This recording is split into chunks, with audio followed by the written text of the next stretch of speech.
วันนี้มีพายุหิมะลงทางเหนือ กวาดหิมะ2 รอบแล้ว ทั้งลมทั้งหิมะเลยวันนี้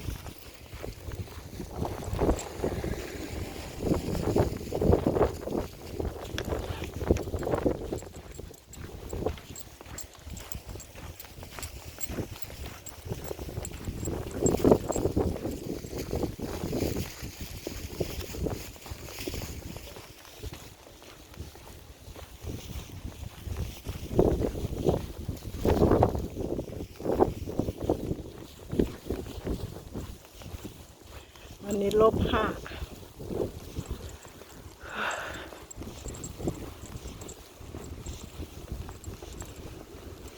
ปีนี้ประหลาดปีกายนี้ไม่มีหิมะเลย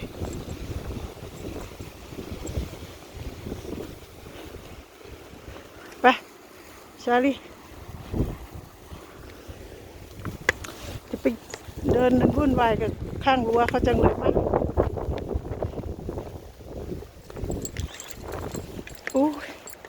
ดูนะขาวๆนี่เป็นละอองหิมะทั้งนั้นเลย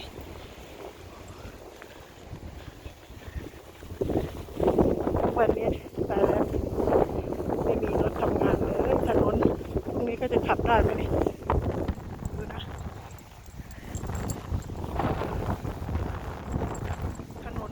กลายเป็นสีขาวหมดเลยแต่ดีทางนี้ไม่มีหิมะบนถนนลมมันพัดไปหมดดูนะ